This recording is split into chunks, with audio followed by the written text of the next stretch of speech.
No sé si viste Muerde, no sé si la viste bien Muerde, pero es un espectáculo excelente, con una actuación inolvidable de Luciano Cáceres.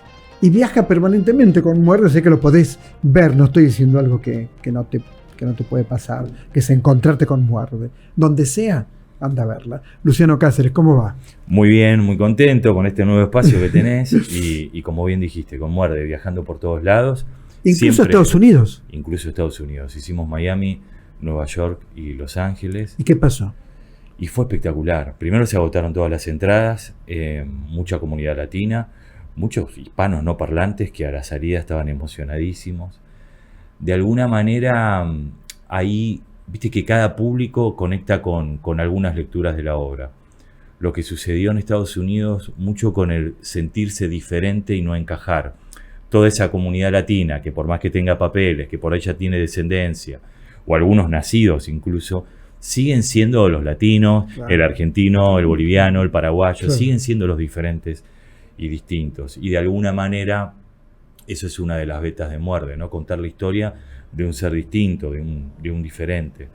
Particular, con un retraso, pero conectaban mucho con eso. Y agradeciendo también, porque el teatro latino, como sucede mucho también acá en nuestro país con el teatro comercial, es más de la comedia rápida, ágil. Sí, más del vodevil. Sí, e incluso más como lo que era Sofovich.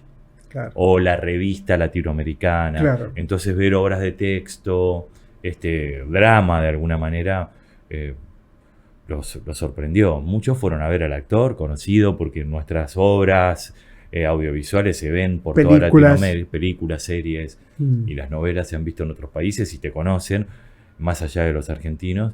Y después decían, no, pero esto es impresionante. Pero acá nos pasa también. Mucha gente va a ver al Luciano de la tele y se encuentra con este René que te da una piña en la cara, ¿no? Una piña de realidad muy fuerte. ¿Cómo surgió Muerde? Bueno, Muerde es la convocatoria de Francisco Lumberman, el autor y director, que yo lo conocía. ¿Te llamó? Sí, hacía mucho tiempo que queríamos trabajar juntos, los dos nos formamos con Alejandro Agüero.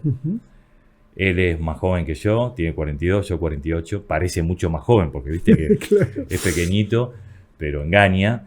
Y yo estaba filmando Adiós Madrid, una película que filmé en Madrid, me mandó el texto y automáticamente me di cuenta que era el unipersonal que quería hacer. Yo venía buscando, me habían convocado para otros, pero no me animaba o no me interesaba, pero me conmovió automáticamente.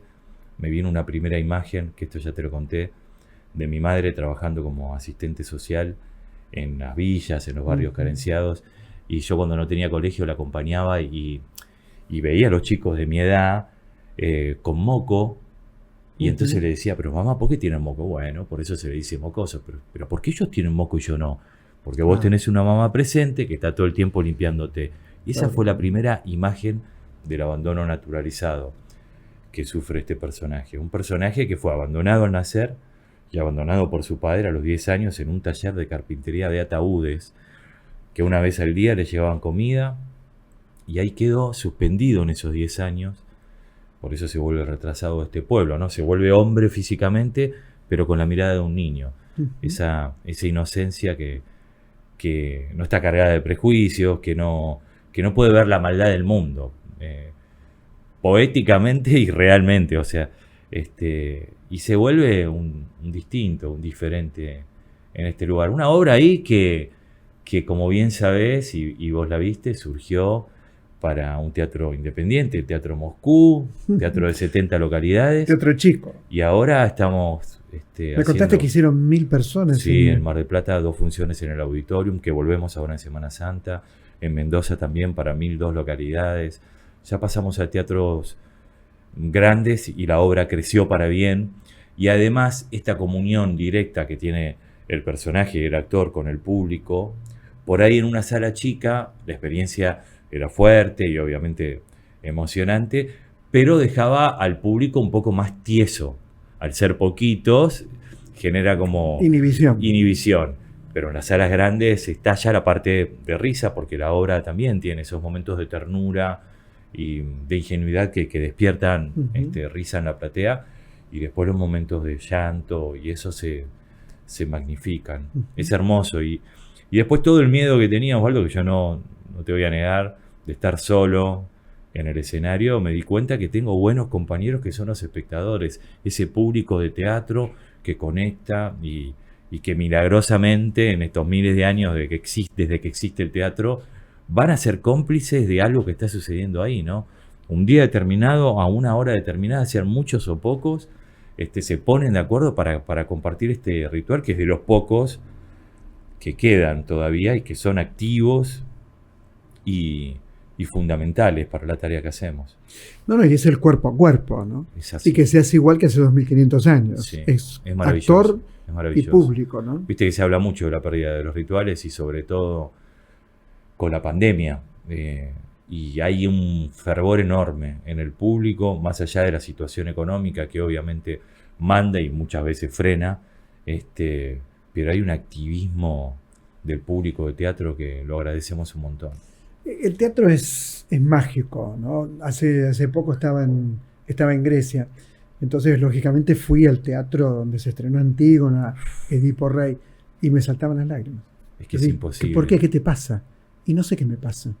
Pero estar ahí te impacta mucho. Bueno, como estar en el Teatro Bertolt Brecht en Berlín o en cualquiera de esos teatros míticos. No estuve en el de Stanislavski, pero me gustaría estar alguna vez. Como te contaba que estuve ahora en el Galpón de Montevideo. Montevideo. Es imposible pensar que ahí hay 75 años de historia de teatro independiente, de teatro de texto, de experimentación, de vanguardia, que va más allá de los números y los resultados comerciales, pero igual es sostenido con el propio teatro y la actividad que hacen.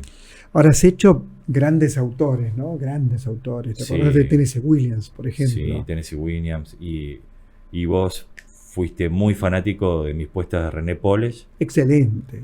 Que falleció hace poquito, hace un año. Es maravilla. Un gran autor, director de toda la nueva movida berlinesa, ¿no? Ahí es un tipo muy potente que tiene que ver con todo este movimiento del teatro postdramático. Uh-huh. Y tuve la suerte también, aparte de trabajar con él, de participar en el último simposio internacional de teatro que se hizo, que el gran Lehmann lo organizó, y él reclutó, según él, 32 mejores directores del mundo y me eligió a mí representando a toda Latinoamérica.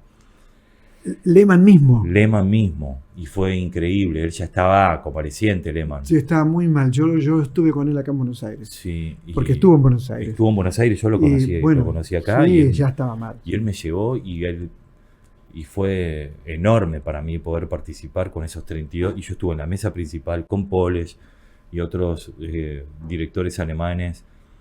Y fue buenísimo también saber que está tan vivo y que no hay que rendirse a lo preestablecido que uno cree que tiene que funcionar. ¿Viste? Totalmente. Como estas cosas, vamos a decir, Muerde, la obra de un tipo que abandonaron en un taller de carpintería. ¿Quién la va a ir a ver? Pero hay algo en la esencia humana, como de alguna manera... No, y le hace un gran actor, porque para ahí si lo hace un mal actor, no va. No, te agradezco, pero se da, ¿viste? Se da y como vos me decís, me emocioné en Grecia, en el teatro de 2500 años de historia. Y vos lees los clásicos y lo seguimos haciendo constantemente. Bueno, a vos te pasó con 48.8. Sí, con Leonor Manso. Con Sarah Kane. Hablar de un suicidio. Hablar de un suicidio. 9 años en cartel. Que además fue verdad el suicidio, además. Sí, fue durísimo. Y estuvo 9 años. 9 años en cartel y la podemos seguir haciendo. Mirá la potencia de la obra, la potencia de la actriz. Increíble, ¿no? Con Leonor.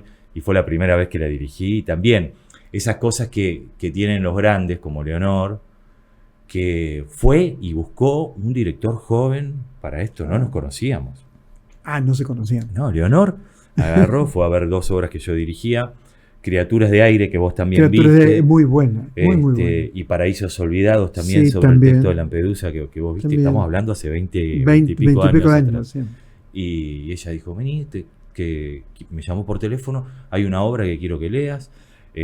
Bueno, ¿nos juntamos? No, te la dejo en portería. Bueno, leo la obra. Así es, Leonor. ¿Viste? Así es, sí. Leo la obra y digo, ¿qué hacemos, Leonor? No, yo después te llamo. Pasaron 6 meses Y ahí en La Paz, cuando La Paz era un bar... Era un bar distinto. Era un bar distinto, me dice, cosa. quiero hacerla. Y así fue. 37 ensayos, algunos de 15 minutos y otros de 4 horas, porque era encontrar una frase.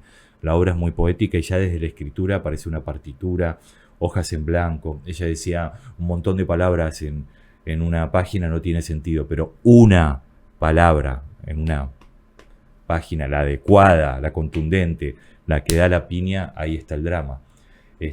Muy relacionado también con la poesía, ¿no? Y fue un viaje hermoso esa obra. Pero volviendo a los clásicos, como de golpe hoy nos parece novedad hablar de las familias disfuncionales y esas cosas, y ves los clásicos y son todas familias disfuncionales. Todas sin excepción. Y hablamos de las mismas cosas, por ahí con otra poética, y cuando nos metemos más en el teatro postdramático, por ahí aparece desde el discurso o de otras formas narrativas, pero aparece lo esencial del humano, de la persona, que pareciera que se pierde todo el tiempo. Uh-huh. Por ahí más discursivas, por ahí más catárticas, pero está ahí. El teatro recupera a la persona, el teatro recupera con el pensar, con el reflexionar y con el sentir. ¿Y con Shakespeare? Y ahí me gustaría atacarle en algún momento. Porque tenés que hacer Hamlet. Bueno. Tenés el physique du rôle. Me encantaría hacerlo. Se hizo mucho, ¿no? Hice Macbeth en su momento, pero me tocó hacer de Macduff. Uh-huh. No me animé a tanto. Pero sí, estoy en la búsqueda. Creo que se van a venir los clásicos pronto. Claro. Ahora, qué interesante tu carrera, ¿no? Porque es muy importante la popularidad también. Sí. Porque eso te permite hacer otras cosas y unir público, y sobrevivir, ¿no? Trabajar, obviamente, yo siempre eso lo defiendo totalmente. A mí me molesta cuando alguien dice, pero está haciendo tal cosa. Bueno, perdón. No, y además el 4 oficio. Comidas diarias. Y el oficio. Y el oficio, porque existe mucha televisión. En todos los géneros, ¿eh? Hay algo ahí que en mi formación con Alejandra Boero y lo que fue después Andamio 90, nosotros era muy clásica la formación. Y en paralelo que aparecían otras escuelas un poco más disruptivas, o de improvisación, o del falso costumbrismo. Yo agradezco esa formación, porque yo estudié los griegos, estudié los clásicos norteamericanos, estudié Aristófanes, todo el teatro argentino, y los géneros no se trabajan de todas las maneras, de una misma manera. Por eso a mí también me permite, a la hora de hacer un policial, hacer una de terror, hacer una comedia romántica, poder lograrlo. Entender que está en la formación y que hay un registro para cada cosa. El actor sigue siendo el mismo, pero hay cosas que vos tenés que ser cómplice del género. Si un actor no tiene esa formación, se hace preguntas que no suman. ¿De dónde vengo? ¿A dónde voy? ¿Por qué estoy acá? No sirve para todo eso, porque vos tenés el monstruo atrás y te tenés que hacer el tonto en una de género.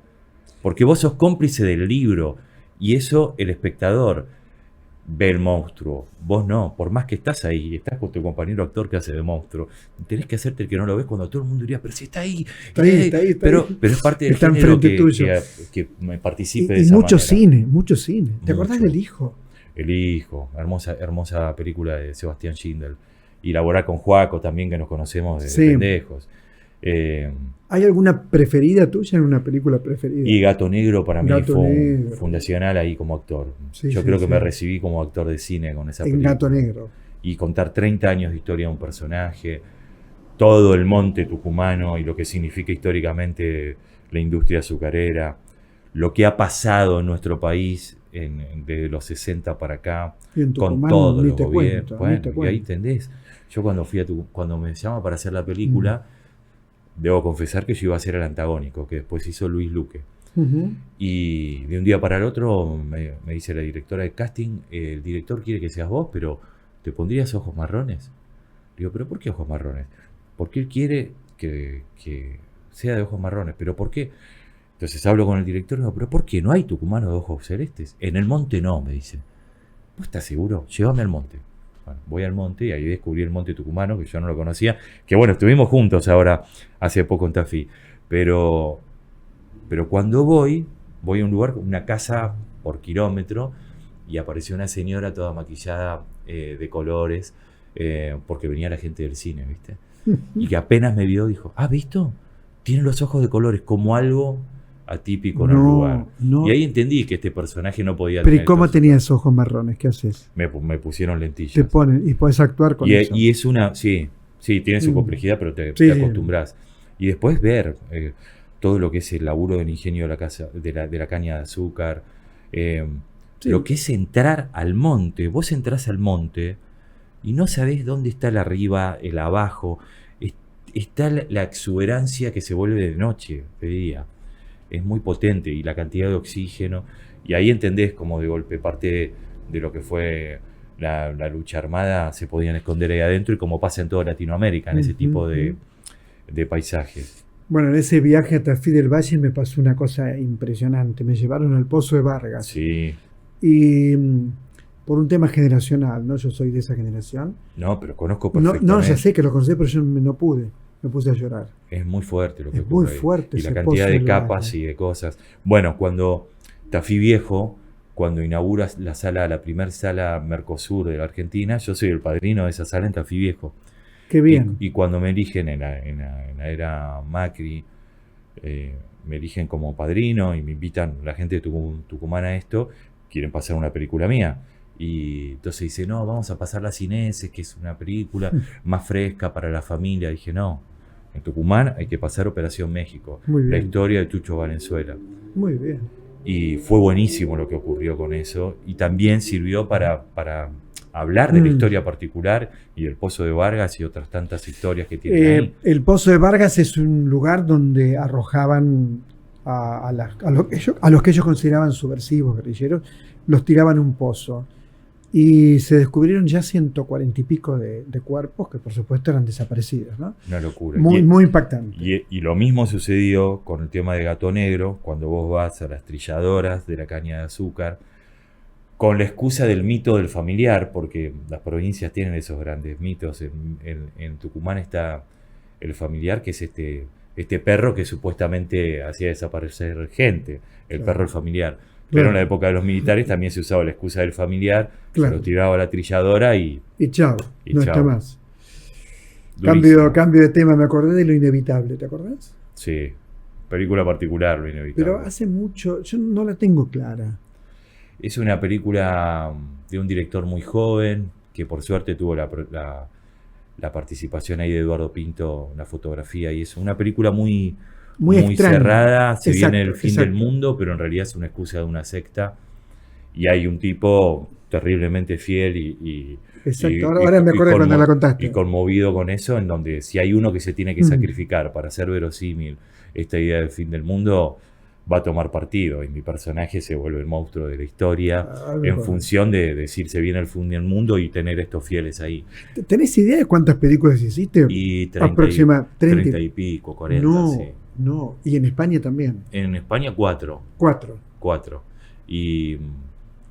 Pero bueno, desafíos gigantes, porque, no sé, hay una que está en Star Plus que me tocó hacer, La noche que luchó contra Dios, la película que tiene 2 tiempos, que una parte transcurre en la AMIA, y el protagonista de esa parte, que pierde a su abuelo ahí, viaja a Israel queriendo encontrar su origen, y ahí la historia salta 3.500 años de historia para atrás, y me tocó hacer de Jacob.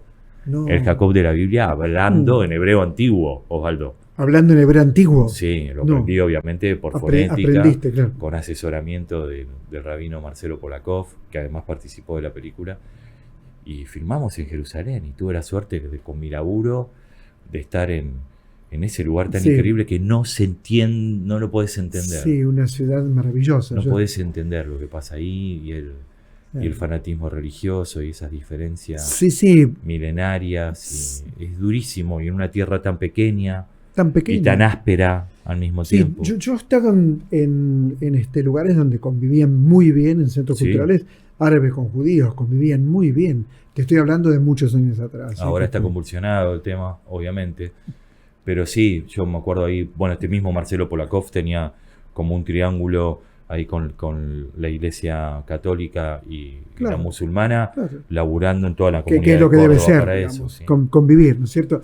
Y cuando uno piensa en tu carrera, bueno, es una carrera muy, muy importante ya a esta altura, ¿no? Ahora, en cine, yo no hice cine, no sé mucho tampoco, pero digo, no hay continuidad. No. vos en el teatro entrás como el personaje y vivís en tu personaje. No, muy, muy complejo. Es un laburo muy artesanal. Y en la serie es menos. Sí, entonces, y en las series a veces tenés 300 capítulos y a veces haces 60 capítulos abiertos. Pero soy muy estudioso, porque además soy de esos que reivindican el laburo y la posibilidad de estar, y lo agradezco constantemente. Yo necesito saber todo lo que va a pasar y soy muy prolijo. Claro, pero te cambian en un día, se Sí. te murió tu mamá y en el otro estás casándote. Sí, es terrible. O sea, pero después también, lo bueno también de la formación, tanto tradicional como haber encontrado un Dolte en el camino.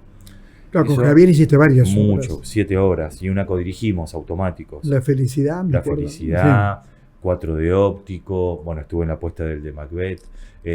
Nunca estuviste tan adorable, ¿Te acordás? precioso. Sí, precioso, muy con lindo. Portalupi, María Muy lindo. Oneto, María, querida, sí. Mirta Busnelli, hermosa Sí. obra. Y hay algo que entendí también con él, que es bueno saber lo que uno tiene que hacer inteligentemente y emocionalmente para habitar la escena más allá del antes y el después. Entonces ese entrenamiento a mí me permite poder habitar la escena que me toca en el momento adecuado.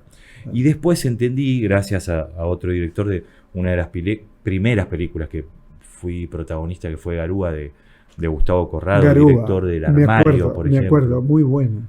Muy buena. Él me dijo, después de 5 veces que nos reunimos y yo no sabía si quedaba o no quedaba para la película, me dijo, mira, el tema es así, a mí vos ya me das físicamente, y tu voz y tu rostro, para mí es el que yo imaginé, y yo te fotografío y pongo la música y todo, pero hay 3 escenas que yo, por más que te fotografíe bien, ponga la música y todo, no está, que necesito un actor, son esta y esta, y eso fue.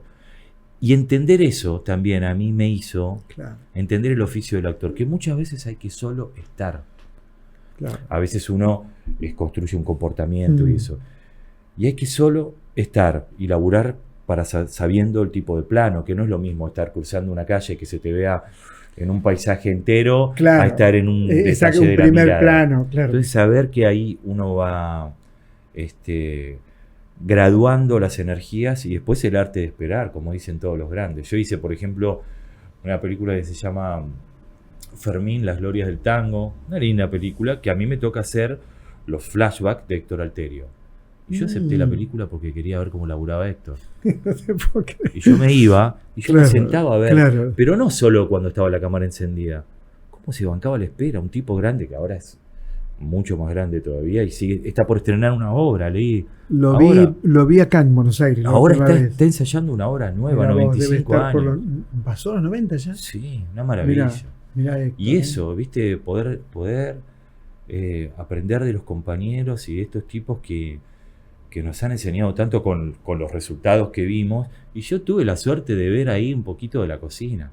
Y de eso aprendo un montón también. Bueno, Alfredo Alcón era un tipo... Bueno, y Alfredo para mí fue un ángel. Un tipo de una modestia. Yo fui acomodador de Andamio 90, claro. Y él tenía un ritual precioso. Cuando hacía final de partida, él tenía un ritual que antes de la función, la primera temporada, él todos los días escribía un verso sobre la realidad o sobre algo que le gustaba hablar. Y estábamos los acomodadores, los otros compañeros, que mira quiénes eran: Osvaldo Bonet, Márgar Alonso y Horacio Roca. La siguiente temporada, Alfredo dijo: un día lo voy a hacer yo, un día lo va a hacer Márgar, otro día Osvaldo, un día Horacio y un día ustedes. Entonces nosotros, una vez por semana, teníamos que escribir un poema y recitarlo enfrente de estos monstruos. Claro. Siguiente episodio con Alfredo, mi primer bolo en televisión, que fue Por un Nombre de Dios, me toca con él. Y a mí me mandaron, como no me conocían, con los extras. Y de golpe viene alguien de producción: ¿dónde está Luciano Cáceres? Porque está buscando a Alfredo Alcón, que quiere pasar letra. Alfredo, temblaste. Pero Alfredo apenas me vio, me dice: sos vos, claro que sos vos. Podemos pasar letra, porque yo si no paso letra, un tipo como Alfredo Alcón. Y después coronarlo habiendo hecho Muerte de un Viajante con él. Claro, por eso lo traje. Y compartir los camarines, y compartir eso y hacer de su hijo. Y una de las anécdotas así como más particulares, Alfredo, como todo buen actor que emite y proyecta, salivaba mucho. Y yo tenía una escena con Alfredo, que era cuando él estaba ahí deambulando por la noche y estaba en esta cosa perdida de no saber dónde estaba, y me encontraba en la noche y me apoyaba los brazos acá y me decía: hijo, yo no podía abrir los ojos, era una ducha. Una ducha. Pero al mismo tiempo yo decía, era Alfredo Alcón, era Alfredo Alcón, era Alfredo Alcón. El mejor compañero, el primero que llegaba, el que estaba atento a todo. Modesto, y he hablado mucho con él, un tipo de una modestia. Y yo de golpe le decía, esa ya la contaba una anécdota, le decía, Alfredo, esa ya la conté. Pendejo de mierda, no me pierda el respeto, soy Alfredo Alcón, viejo, claro. ¿Viste? Pero no, un fenómeno. Y así muchos, por suerte. Sí. Me he encontrado con muchos grandes y muy generosos. Que era gente que te ayudaba. Siempre. Digo, en el escenario te ayudaba. Y Alfredo, él pidió, dijo, porque obviamente estaba Peretti, que era una mega figura ya, y María Oneto, que estaba empezando a ser más conocida, y yo que todavía no era el conocido que soy ahora, dijo, no, acá los 4 somos los protagonistas, porque la familia es la protagonista, vamos todos con la misma letra. No, eso es Alfredo. Y eso, es un montón. Sí, es un montón. Che, un gusto conversar con vos. Un gusto siempre mío. La pasamos bárbaro y a ver, en este momento es tu obra, ¿no? Muerde. Tu unipersonal, Muerde. Nos queda un poquito más en el Metropolitan y después haremos algunas sueltas en Buenos Aires, otra vez en Timbre 4. Así que estén atentos. Y giras. Sí, giras por todos lados. Así que estén atentos por el país y otros países que allá vamos. Luciano, gracias. Muchas gracias. Luciano Cáceres, por supuesto, en estos encuentros que tanto nos gusta hacer.